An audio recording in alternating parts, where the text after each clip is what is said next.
자, 하나님의 사랑은 크고 놀랍습니다. 인간적인 그 언어로도 우리는 다 표현할 수가 없을 겁니다. 하나님의 사랑에 대해서 이야기하고 있지만 우리의 부족한 표현과 부족한 어휘는 아주 극히 제한적으로 하나님을 이해하게 만들어 버립니다. 그럼에도 불구하고 다 표현될 수는 없지만 분명한 건 하나님의 사랑은 지극히 놀랍고 위대하고 큽니다. 왜 하나님의 사랑이 크고 놀라운가? 그 이유를 몇 가지로 생각해 보고 싶습니다. 첫 번째는 하나님의 사랑은 완전한 자기 희생이었기 때문에 그렇습니다. 신분을 초월한 놀라운 사랑이었기 때문에 그렇습니다. 자기 희생적이며 신분을 초월한 사랑이었습니다. 예수님 말씀하십니다. 너희는 땅에서 났고 나는 하늘에서부터 났느니라. 그분은 처음부터 우리와 출발이 달랐습니다. 우리는 피조물이고 그는 창조주였고 그는 아버지의 독생자입니다. 우리는 이 땅에서 태어난 피조물입니다. 그럼에도 불구하고 그는 하늘로부터 났고 우리는 땅에서부터 났는데 그럼에도 불구하고 우리를 사랑하시며 자기를 완전히 희생하심으로 우리를 구원하셨습니다. 그래서 그의 사랑은 크고 놀랍습니다. 그가 높으신 자로 우리를 위하여 낮아지셨습니다. 그가 지극히 부유한 자로 우리를 위하여 가난하게 되셨습니다. 그 엄청난 격차가 그 놀라운 사랑을 우리에게 설명해 주는 겁니다. 신분의 차이가 있죠? 그 엄청난 차이를 넘어서 그는 완전하게 자기를 희생해서 우리에게 주셨습니다. 예수님이 단지 우리를 가르치기 위해서 이 세상에 오셨다 하더라도 우리는 황공합니다. 우리를 직접 가르치려고 사람이 돼서 오지 않았습니까?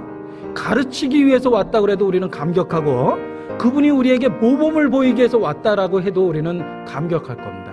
친히 와서 시범을 보이고 갔다 그래도 놀라워할 텐데 그분은 가르치고 모범을 보이기 위해서뿐만 아니라 죽기 위해서 오셨습니다. 우리를 대신해서. 그러니까 그 사랑이 크고 놀랍다고 이야기할 수 있는 겁니다. 완전한 자기 희생이었습니다. 이 세상에서 가장 먼 여행을 하신 분이 있다면 예수 그리스도입니다. 하늘로부터 이 세상까지 오셨습니다. 가장 험난한 여행을 하신 분이 있다면 예수 그리스도입니다. 우리를 구원하기 위해서 그분이 가장 큰 희생을 했고 가장 큰 선물을 우리에게 주었습니다. 피조물로서 상상할 수도 없는 영광을 주셨습니다. 그가 사람이 됐고 결국은 우리를 하나님의 자녀라는 위치까지 끌어올리셨습니다. 자, 어떤 왕위를 받을 황태자가 한 가난한 평범한 여자를 사랑해서 왕위를 버리고 그 여자와 결혼했다.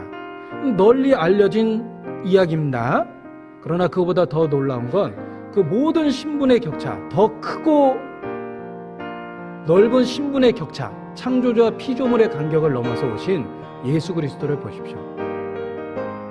그런 신분을 초월하고 그리고 완전한 자기 희생이라는 십자가를 통해서 우리를 구원하셨다는 걸 통해서 우리는 하나님의 사랑이 크고 놀랍다라고 감탄할 수밖에 없습니다.